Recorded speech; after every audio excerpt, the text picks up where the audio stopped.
The Lunar Guardsman, written by CH02. I wrote a letter home today. Dear Princess Celestia, my friends and I all learned an important lesson this week. Never judge a book by its cover.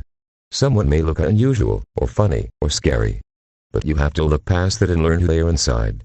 Real friends don't care what your cover is. It's the contents of a pony that count. And a good friend, like a good book, is something that will last forever. Your faithful student, Twilight Sparkle. Paragraph TWLIGHT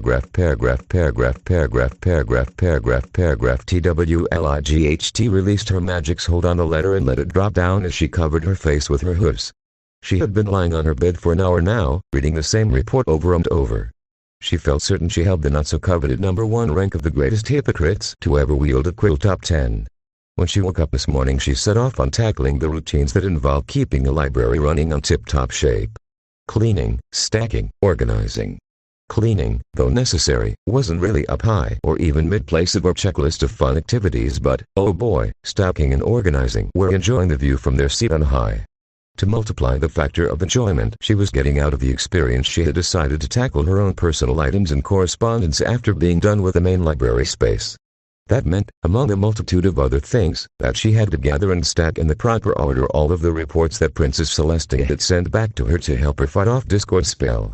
Every scroll was unwrapped, given a cursory glance to its contents and put in its proper order according to date sent. However, when she got to this one she stole. She smiled at the memory of the poison joke's effects. Enough time had passed that her brain glossed over how truly horrible it was and found some humor in it. Crude vulgarity of a floppy horn aside, the effects it caused on her friends were pretty hilarious, especially the fluffy rarity. But the letter's message stuck in her mind. It made her feel strange. Like she was unappreciative, cruel, guilty. And with all the pleasantness expected of an infested wound spreading open, memories and thoughts she had kept locked aside erupted to the front. A glistening red drop swelled more and more till gravity won over and it splashed in the almost full bucket. Twilight groaned and pressed her hooves tighter against her eyes. Did she really write that friendship report to the princess? What was she thinking? This is sick. I can't believe you can just, her throat was sore from screaming. She kept backing away from him, away from that grisly thing. Stay away from me. Stay away, you monster. Recton, how long had it been now? She had stayed in Ponyville for about a year, so that meant at least 2 years since then. All the time and no letters, no attempts to talk, not from Recton, Spike or Princess Celestia. She wondered about that, how none of them tried to bring it up before it made sense to her.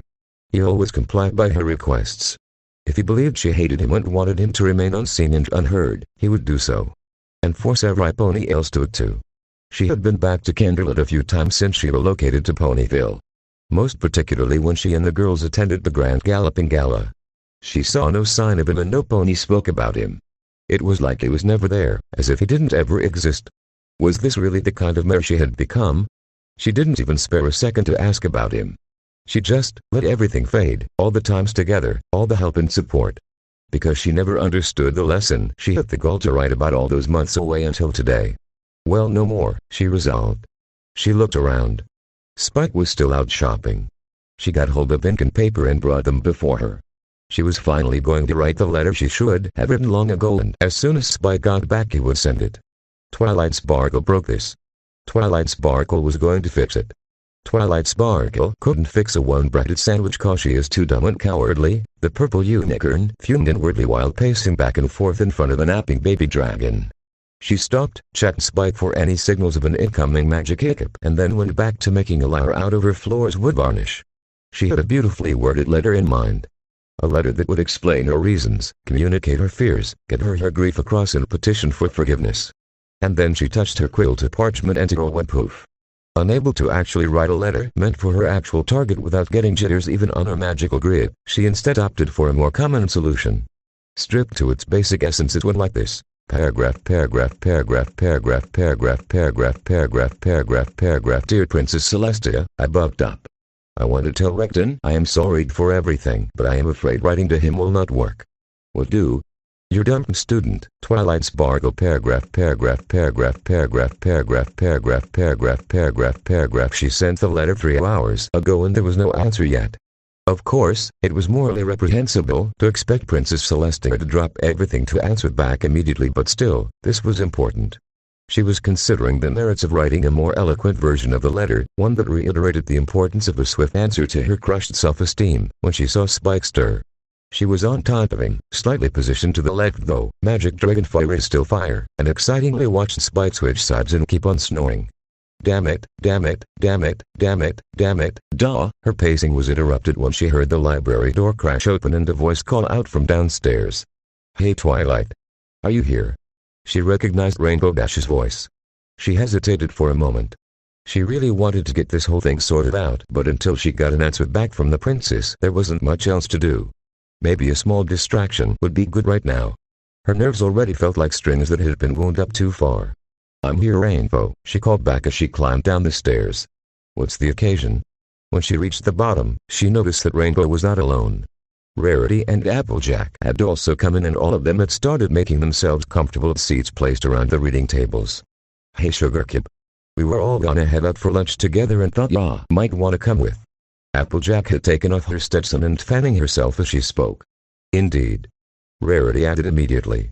It is a lovely day, though a mite too hot for my liking, and it would be a crime to let it go to waste.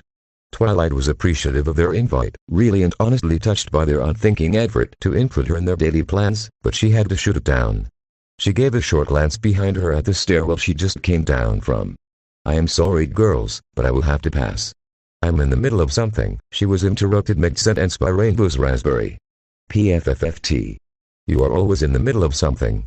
Come on Twilight, it's just lunch. What will taking an hour off to eat cost you? Before Twilight could articulate a dishonest answer, she was caught off guard by a loud yawn coming from behind her. Spike walked by her side, his hand scratching his sides as he fought over his drowsiness. The letter's here, Twilight. I'm telling you, this one almost came up wrong. Is it possible to have the letter send some kind of warning before coming through?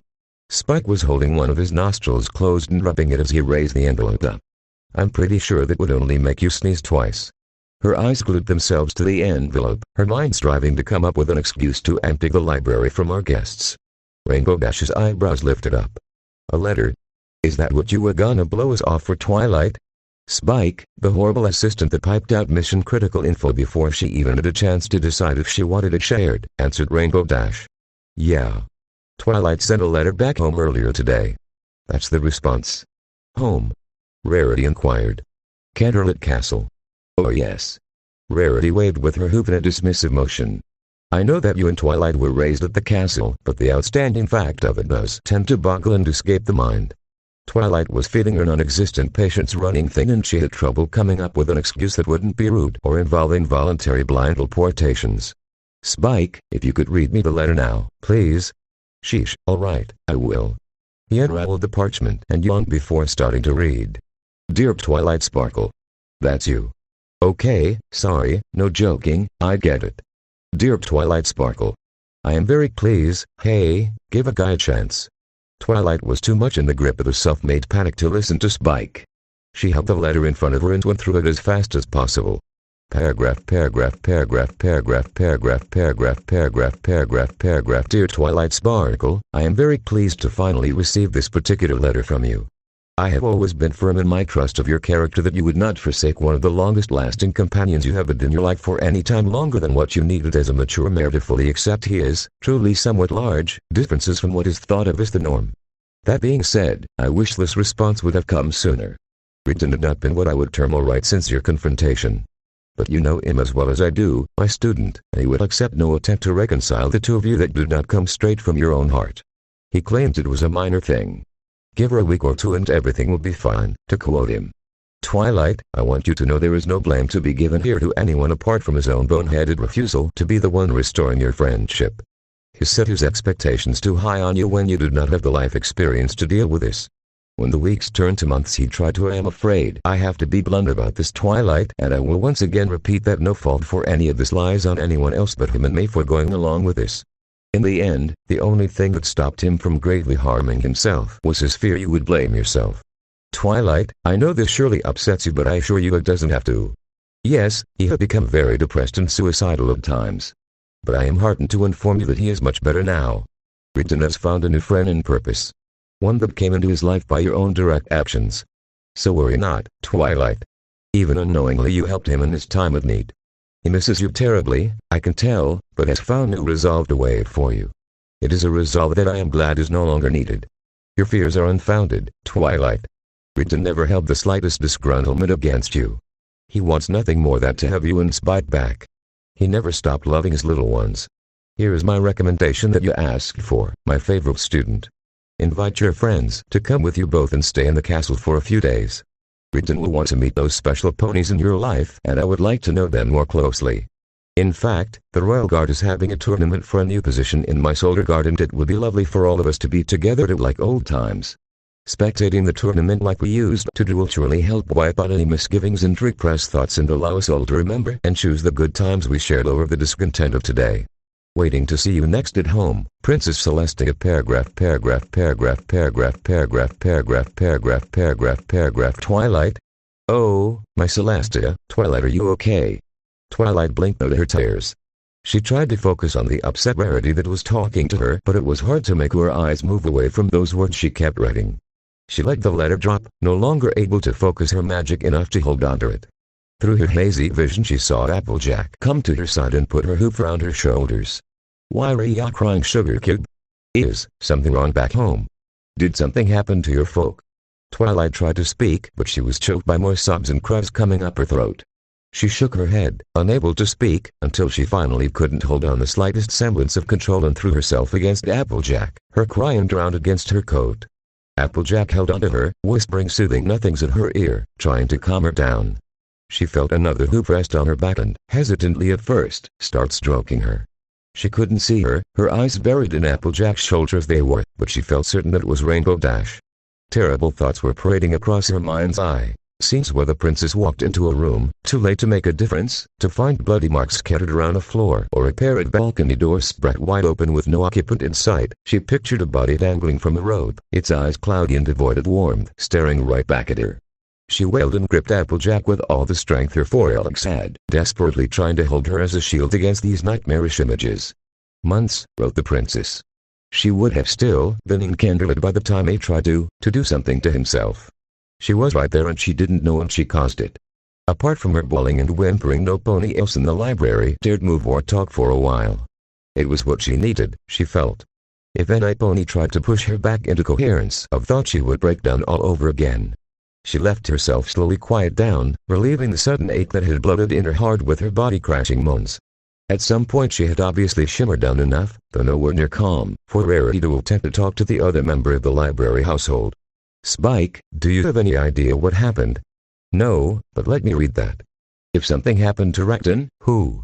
Rarity did not seem to get her answer. A few minutes passed in which Twilight had mostly exhausted her heavier sobbing. She shifted her face from Applejack's reassuring embrace and saw sweet little Spike standing next to her along with Rarity. Twilight, it's okay. The princess says he is fine and he wants to see us. It's okay, Twilight, please don't cry. Her adored assistant's eyes were humid, ready to start flowing like hers were. Twilight let go of her friends and turned to face the scaled dragon she called her assistant, and in truth was much more. Oh Spike. It's not okay. If Princess Celestia says it's that bad, you know it must have been much worse in reality. I heard him, Spike. Reedon could be dead and it would be my fault. Her voice cracked. Spike stamped his foot on the wooden floor. No, it wouldn't be your fault.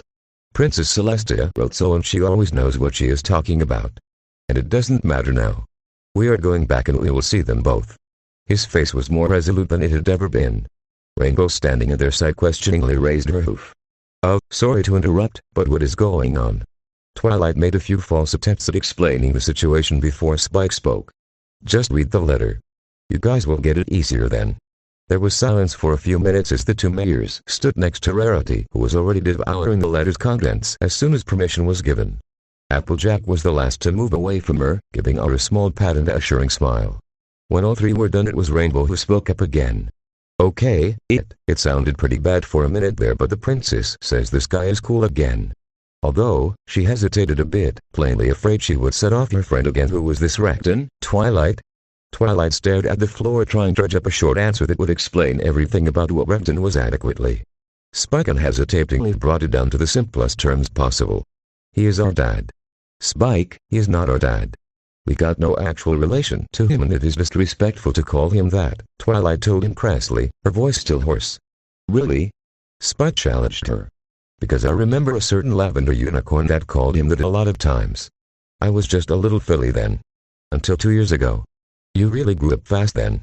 Twilight could actually feel the blood rushing up her face and making camp for an extended stay as she glanced towards their audience. In fact, Spike tapped his claw against his chin. I distinctly remember you calling the princess Mom. And there was the straw that would break her own back. Spike, she hissed, I swear, that is enough. If you do not stop right now, but the baby dragon had embarked on a journey fueled by this stream of feelings and thoughts that had been repressed for too long and wouldn't stop with a mere threat when under the protection of a watching crowd. And how is that even disrespectful to either of them? They ate it up every single time either of us called them Mom and Dad. Well, they did till you got the whole decorum nonsense into your head. Spike, I said, enough.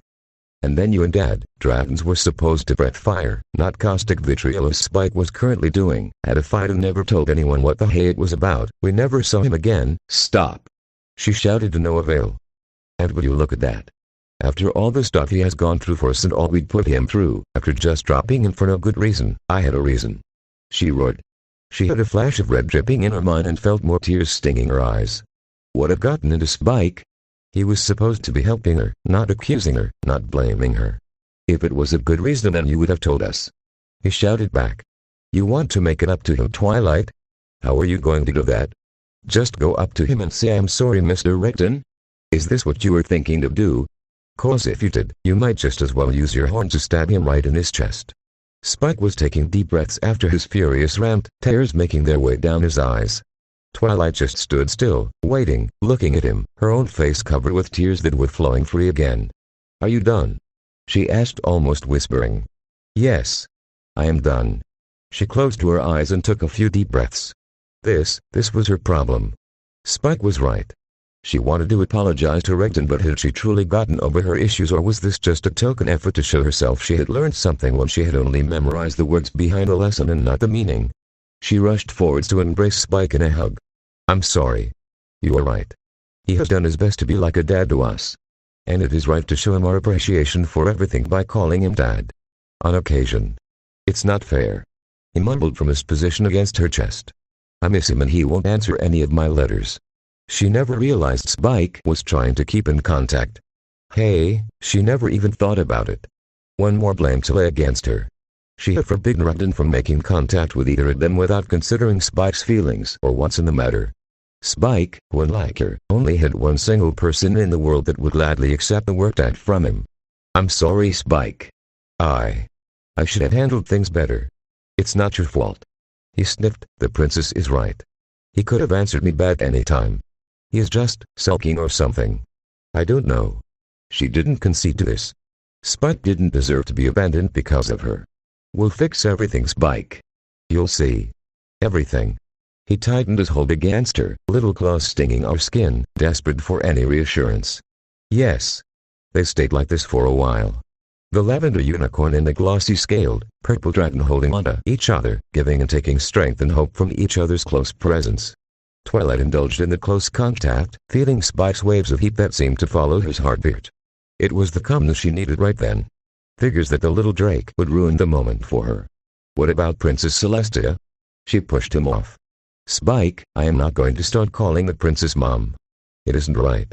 Well, right or wrong, she always liked it. He took a sit on a stool, wiping his eyes to dry them. Just something to think about. She huffed but smiled nonetheless. Maybe it was something to think about. Later. Much, much later. Right now she had other things on her mind, so she turned around and, oh. Right. Her friends were standing just over there. Saw, Applejack drawled. Any chance we get a proper version of all that? They had moved into her kitchen, sitting around the table, everyone close to each other. Spike was on her left and Applejack occupied the seat on her right, her foreleg on Twilight's shoulder. She almost felt the earth pony's strength and resolve flowing inside her from the simple gesture. At the kitchen counter, Rarity was fussing with the tea supplies, choosing and blending tea varieties while waiting for the water to boil. She had little time before she would have to talk. Her friends were worried after witnessing her breakdown and she couldn't leave them in the dark about this. At the same time she didn't want to voice certain things. Take it from the start, Twilight, a voice spoke in her mind, and you might be able to avoid saying things you don't want to. This could work. If she played her cards right, she might not have to share the reason that created the rift between her and Renton. In retrospect, it wasn't one of her brightest moments. She had been driven by suspicions, conjecture, and her own lack of knowledge. The girls might even not attempt to ask if they realized how sensitive the topic was for her, which she was certain they would. Rarity brought the teacups in front of them and took her own seat opposite of Twilight, next to Rainbow Dash. Twilight looked at every pony's face with a small smile that felt so very hard to keep from trembling. They were expecting a soft tale, she knew, a story of meeting each other, some life moments and an ending. She would deliver as much as she could to her friends, but it wasn't going to be soft. And if she could manage it, there would be no ending told. Time to start the show. A deep breath for courage, and off she went. When I became the prince's personal student, I went to live in the castle. Spike had just been hatched, so he was already there, being taken care of. The prince's schedule was not without its interruptions, and she preferred to keep us close so she could spend as much time as she could spare teaching me. Every pony was nodding at this. They knew all this. Frankly, that was all they knew. I had been at the castle for a couple of months, and even I, as a little filly at that age, heard the rumors that were then floating around about a monster that the princess was keeping imprisoned in the castle. A monster? Rarity questioned the non sequitur. No pony really knew what it was or how it looked exactly. Best description I could get was that it was taller than Celestia herself, extremely violent, and that it was kept in the infirmary ward. I had thought about trying to sneak a look myself, but I didn't want to jeopardize my education. Of course you wouldn't. Rainbow affirmed in the most non-sarcastic way possible. May Celestia guide her tender muslin to a sturdy wall. In the end, it was just a bunch of rumors and nothing to really focus on with all the new things I was learning. But of course, something had to happen to change that. Twilight kept her head down, staring down the rising steam from the tea. Was it cool enough yet? She didn't really feel like finding out. She would wait a few moments more. The monster was real and attacked you, and you got to watch Princess Celestia clean its clock with massive magic rays she summoned out of her. She interrupted Rainbow Dash before she could get more into her battle fantasy. No. Nothing like that. I was full-napped. The tone of her voice was flat, as if she was simply commenting on a cloud's ability to store water in a sky. Applejack and Rarity voiced their shock. Twily, that must have been horrible, Applejack said. Her hoof once again was rubbing our shoulder. Twilight flicked her gaze towards her to see her looking terrified. It only took a moment to understand why. Applejack has been raising Applebum more like her own foal than her sister. The thought of a filly being taken away just like that was a little too close to some of her own fears, she realized. How did someone manage to do that inside the castle? Where were the guards? Rarity was abashed. Twilight shrugged and turned back to her steam gazing. No idea. We never figured out how they managed to get in. I was asleep when they got me, so I never even saw them coming. What we did figure out was that their plan went haywire when Celestia decided to come to my room unexpectedly, and she raised the alarm immediately. We don't know what their original plan was, but they must have changed it when they decided to try and sneak through the infirmary ward disguised as nurses escorting a sick foal. And no pony figured them out. Rainbow's reaction of the incompetence of the guard to protect the prince's personal filly student was ludicrous. None. But the rumored monster was really there, right at the infirmary, and he saw them. And when he realized what happened, he went after me. Rainbow caught her meaning and guffawed. Whoa, whoa. Hold on. You are telling us that the monster was the Renton guy? That was him. Yes. I thought we were talking about a regular pony. Spike fielded the answer to that. We never said he was. Renton is not a pony. We don't know where he is from, but there's nothing in Equestria like him. What is he then? If you ever meet him, feel free to ask him. Maybe he will answer to you, Twilight grumbled. It was obvious that Applejack saw things wrong with the whole thing. But why was he locked up? Better question, if he is that swell guy who cared for you, why didn't he tell the guards or Celestia? He didn't tell anyone cause he couldn't. Huh. Twilight explained further. He couldn't speak our language yet. He had learned enough at that point to understand a lot of things ponies told him, but he had trouble making himself understood, so when he realized what was happening, instead of letting them get too far, he escaped himself and gave chase to the foal nappers. But why was a good guy like him kept locked up? Rainbow asked. Remember that I said we never figured out how they got inside? Even while they didn't manage to escape? Rainbow nodded. And remember, Twilight pressed on, how the rumor said the monster was very violent. Understanding dawned in all three mares' eyes. Rarity's white coat got a slight green tinge. You mean that when he caught up to you? Apparently, Twilight intoned, Renton has some very stern views on the issues of trying to harm foals. Twilight was scared. She was more scared than she had ever been on any stormy night when shadows formed into teeth and reached for her at her bed.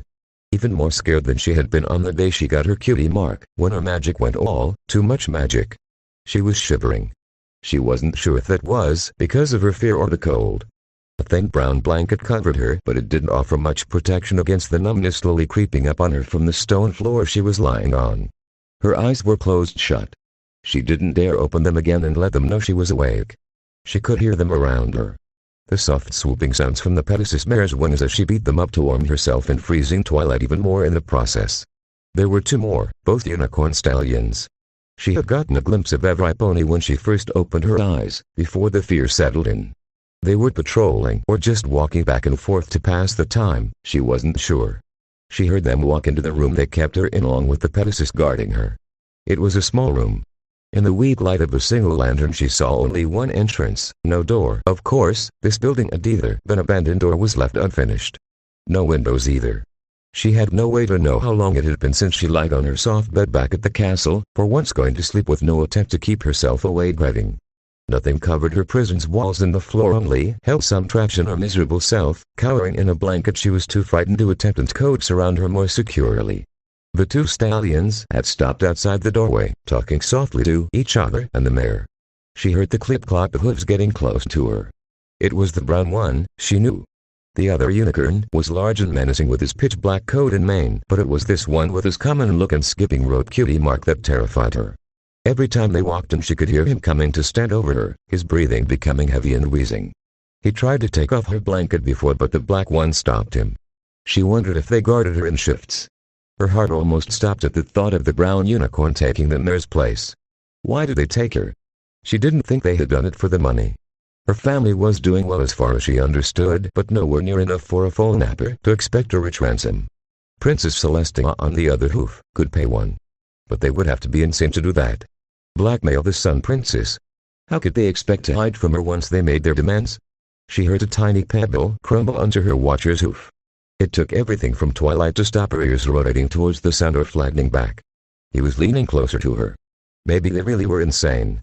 Maybe they just took her because they could and there was no plan for any ransom. They might just kill her and be done with her. The black unicorn and the Pegasus mare weren't paying attention to their partner. They were too busy yelling at each other in that strange silenced way ponies took when they wanted to shout but not be heard at the same time. She couldn't hear them clearly from her position. They had moved too far along the next room and her attention kept diverting to the encroaching breathing. She could understand a few words. Mostly bad words and swears she wasn't supposed to hear. The prince's name, some others she couldn't make out, mention of some way of using her later, or just, did she hear him say kill her? Twilight was ready to get up and start running and screaming, hoping some pony would get to her fast enough to save her. Before she could even start bringing her legs below her to lift herself up she heard the loud noises did her captors. Something hitting and wood breaking apart. She opened her eyes, hope and fear blossoming together in her chest too suddenly for her to control her actions. She saw the brown terror land towards his fellow unicorn that was taking command. You stay in there, guard that filly, he ordered the mare. We will take care of whoever it is. She saw them walk out of her sight. The burnt orange color Pegasus watched them go too when she suddenly turned around and saw Twilight staring at her with eyes open wide. When did you wake up already? She said frowning. Their freaking spell was supposed to keep you sleeping till delivery. She walked over to Twilight and stood over her menacingly, wings spread wide. You better keep your mouth shut and not make any trouble you little cunt or I will have to knock you. The mare stopped herself mid-word when she heard the commotion from the rooms behind her. The hey is that thing? Do something, hit it, don't let it come near me. The brown one, Twilight recognized his wheezing voice. There were flashes of colors and then she heard the other one. It's not fucking stopping, my spells don't do squat. Don't just stare at it you idiot, move out of the way. What followed was a cacophony of bodies hitting each other and the floor. The Pegasus was slowly making our way towards the room's exit, hesitating with each fresh sound of impact and paint grunt. A loud roar full of agony suddenly pierced through, causing the mare to stumble back to Twilight's side against the wall. Ha, you didn't like that, did you mutant cow freak? You can ignore my spells, but it's harder to do the two-loop digging in your stitches, isn't OOF. Granite, get the fuck out of there, it got hold of a splinter. Current, get it off. The black stallion sounded desperate. I can't hold it, I can't hold. There was a resounding dry snap like a thick branch breaking. My leg, it broke my grrrghhh. His cries faded out in a gurgle. Twilight felt sick. This didn't sound like a rescue, this was like those monster stories her brother told her once to scare her. She looked around again, hoping a doorway or a window might have miraculously appeared for her to get away. No such luck. All she had available was the exit that led towards the fight, her blanket and a petrified, white-stared man next to her. More sounds. Hooves, she realized. The survivor was running towards them. Amber, Amber, come here and help me. It killed Granite, it just stabbed him right up his throat. Amber. The Pegasus next to Twilight wasn't answering. Her head kept shaking left and right violently, lips moving in a chant. It was in and out, this wasn't supposed to happen, it was in and out, this wasn't supposed to happen. The brown unicorn came into view as he sprinted towards their room. And an instant later she got a weak glimpse of what was chasing him as it leapt at him and drove him against the corner, right next to the empty open entrance and out of their view. She didn't manage to see much in the little light that reached it. It was mostly a blur, covered in white and red, with a shape she had never seen before. But the way it charged the fleeing pony was what shook her. It was how she always expected the nightmare in her room's closet to jump at her. The sounds of fighting reignited, now coming from much closer, only a few feet from her, separated by a thin wall. She heard dry thumps and what slapping sounds repeating themselves over and over. Until another paint roar erupted from the unknown assailant. She heard the unicorn's voice, muffled a bit but ecstatic. How about that, you sick fucker then? Unicorn horn in your chest doing it for you. A wet thump was followed by a surrendering pain moan. You enjoy that? I do. Is my horn big enough, you psychotic monster? Oh, hey, let go of my head. He clearly thrashed around, trying to get away from his opponent's hold. Until, that is, they heard it speak, its words crudely uttered and filled with malice. Had larger horn passed? The stallion started screaming for help again. Amber, for Celestia's Sokka, come out and help me. It's gonna eat me, Amber, help me, help me, help me, help. He screamed again, long and hard, letting go suddenly when a tearing sound filled the building. Twilight couldn't bear to think what that sound meant even if she had the capacity to at the moment. All her thoughts revolved around the fact that this monster could speak. That it could understand. That it could think. That she couldn't hide from it under her blanket. She didn't speak or move. She just kept staring at the doorway waiting for it to come in at any moment now. 1 minute passed. The Pegasus named Amber next to her shook off her pinning fear. She took a step forward and spread her wings silently. She spared a look at Twilight, still huddling under her blanket, and whispered to her. Sorry, kid, you're gonna be monster chow on your own. I'm getting out of here. She tried to tell her to wait. To beg not to leave her alone. Instead she watched wide-eyed as Amber took flight and zoomed through the door in an angle with as much speed as she could summon in the short distance. If she had blinked, Twilight was certain she would not have noticed the strange claw thing grabbing Amber's wing from the side of the doorway and violently dragging her towards it, accompanied by the loud pop of a dislocated limb and a terrified yell. She didn't hear Amber beg or scream for long. The beast hiding from her view gave her no time to do that. All Twilight heard was the rhythmic knocking of something hard striking the hard floor again and again and again. Thump. Thump. Thump. Thump thump. Thump thump. She would have expected silence to reign again. That's how it went in the stories usually. But she could clearly hear the monster. Its breathing, deep and gasping, every attempt to inhale bringing it obvious pain. She heard it clambering up on its legs. She saw the bloody claws at the door frame side as it held for support. And then she saw it. It was tall. Taller than any pony excepting the princess, and even she might be shorter at it. It was forced to stoop to cross the door. Some sort of open white robe was tattered on it, stained with dirt and blood. One of the creature's arms had bundled up a bit of it and kept it tied against its chest. Below the thick robe it was covered with bandages. Or what remained of them. They had been torn in places, moved aside on others. Almost all of them glistening pink and red. Its torso especially was oozing with blood. How much of it was its own? A lot, she bet. The way it stood it looked ready to keel over any moment. Sized to 15% of 2500 px 1500 px. All of the blood was hiding its features like camouflage. She thought its skin might be light pink or brown, covered with darker pockmarks and long jagged lines. It kinda reminded her of a minotaur she saw in the street once. Its arms were similar, though not so thick, and its legs longer, ending not in cloven hooves but something similar to its hands with shorter fingers. It didn't have a coat. Only a short mane at the top of it, now colored dirty bronze. Its face was peculiarly flat. She expected a long, open jaw filled with teeth, not those almost normal-looking lips that were surrounded by fresh, deep red blood. Its eyes were so small. Maybe it didn't use its sight that much. If she stayed still and quiet, it might pass her by. She just had to stay brave just a little more and keep her terror bottled down. It looked straight at her and opened its mouth in a wide grin, revealing bloody teeth with small strands of flesh splattered on them. It could see her. She tried to burrow deeper in the corner between the walls as it stumbled towards her. The stale, dusty air was filled with a sharp, rancid smell. For a moment she felt a taste in her mouth, similar to when she licked her spoon clean after dessert. As it came closer to the lantern, she noticed the grin was gone. It looked strangely at her, almost sad. It knelt and reached for her, and instead of grabbing her as she expected it to do, it just got hold of the discarded blanket in front of her and covered her trembling body with it, carefully tucking it under her for a tighter fit, using its one free hand. It wasn't going to hurt her. It wasn't going to hurt her. The relief of the repeating thought finally let the tear she held back spill. Her unexpected savior had moved to her side, its back leaning on the cold wall. Its hand began to rhythmically pet her back, over the blanket. In the gloomy half-light, listening to alien mutterings in an unknown language and laborious breathing, 8-year-old Twilight Sparkle fell asleep, comforted by a dying killer. When Celestia arrived at the basement where they tried to hold up, she found him half-dead and blood-soaked, sitting next to me, still sleeping, wrapped in a blanket. He hooked me over and followed her peacefully back to the castle to be re-imprisoned. Re-imprisoned? He saved you and the princess threw him into a dungeon. Rainbow was shocked at this conclusion.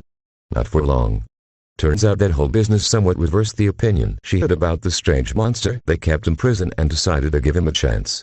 The princess told me the story of how he saved me and asked me if I was willing to help him learn to talk on my spare time while he would act as my very own personal guard. Twilight felt tired. There was so much she glossed over and fibbed a few parts. Like the princess urging to report any threats he may make against N.I. Pony or her own fear of Redden at the beginning. She pressed on quickly. Redden didn't just stay on the role of a guard though.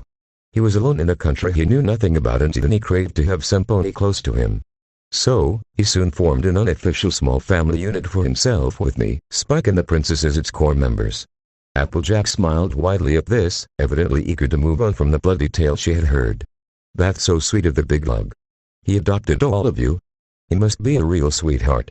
Spike laughed at the description. Don't get it wrong, Applejack. He was amazing to a few of us, but almost every pony else.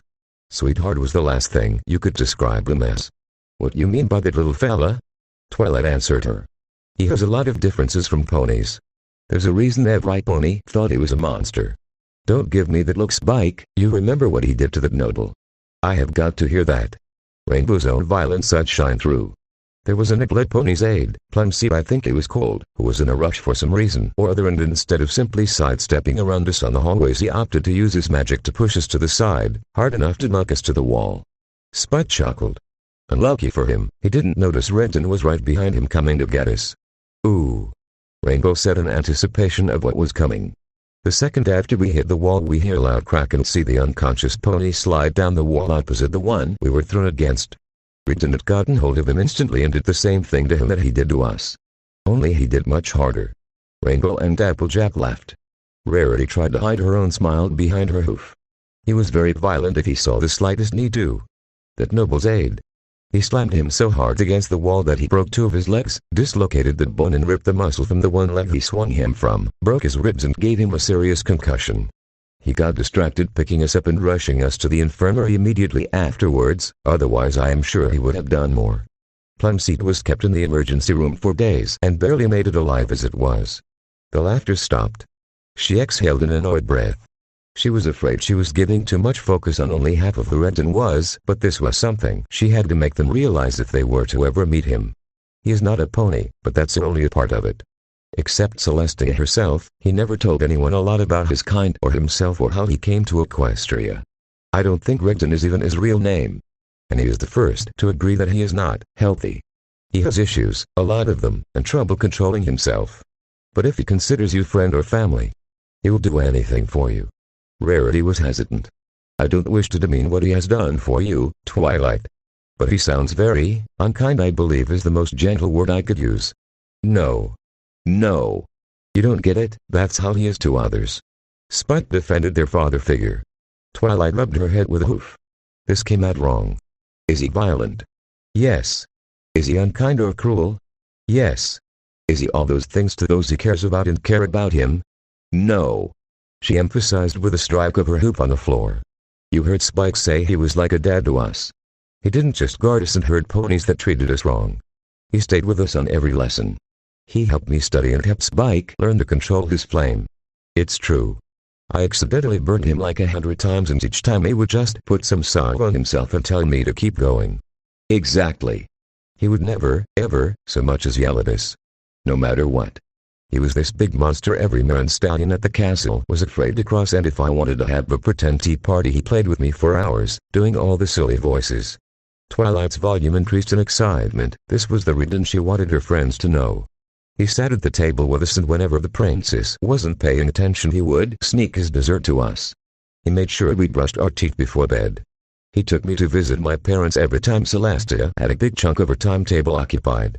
He woke us up every morning with a smile. When we had bad dreams he stayed awake in our room next to our beds like a guard to keep the nightmares away, as he claimed.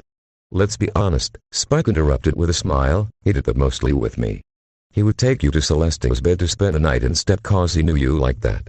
Spike! She yelled, the treasonable blush reworking its way up her face. Spike himself just giggled at her stern admonition. Her friends exchanged looks. In silent communication, it was Rarity who was chosen to speak up. He sounds like a loving stepfather, Twilight. But, with your description, you make it sound like beating ponies to death was a usual occurrence to him. Rarity's eyes locked with Twilight's. How did Princess Celestia allow something like that? Twilight's enthusiasm wavered. He didn't. That didn't happen as often as it sounds. There was a serious episode every few months like the one I told you about at worst. But he was more patient for some time after, and every pony was reminded by each occasion to be more cautious around him. Even so, darling. Why did the princess allow him such leeway? Rarity insisted. She didn't let him go unpunished. She didn't want to banish him or hurt him, and pain wouldn't really deter him from anything after all. She would lock him up in the dungeons in isolation for some time after a confrontation turned too violent. Spike nodded sadly along, probably reminded of the weeks he was deprived of his company. And I think the princess might have made a deal with him. Applejack's head sprung back. What kind of deal did the princess need with some pony like him? She has a whole army if she needs someone beaten bloody. He knows things. Twilight revealed, a flicker of her own thirst for the secrets locked in that stubborn skull coloring her voice. His kind doesn't have magic as far as we know, but they have technology and knowledge beyond our wildest dreams. He was no scholar or scientist, but even so, just the basics of what he has, what do we need that for? Magic is better, isn't it? Rainbow Dash challenged. How about blood transfusions? Twilight retorted. We had no idea about treating heavy blood loss or blood types a decade back. Who do you think told Celestia about that? Or microscopes? Vaccines and antibiotics. Do you have any idea how many pony lives he has potentially saved just by merely letting us know about possibilities? Rainbow Dash cast down her eyes with a chastised sound. Twilight thought that she had better be thinking of her own visits at the hospital.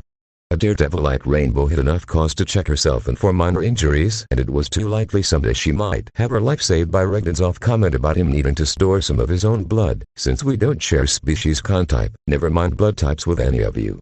Applejack and Rainbow sat in awkward silence, not daring to say something potentially bad-mouthing for a certain person. Rarity had the letter in front of her, reading it once again.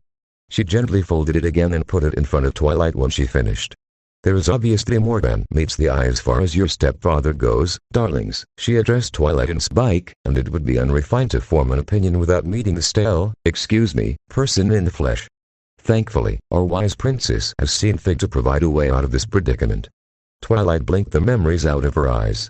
Of course, the invitation. I hope you can all come with us. She was an idiot. She didn't have to think about if the girls met Regden. They would definitely meet each other, and soon.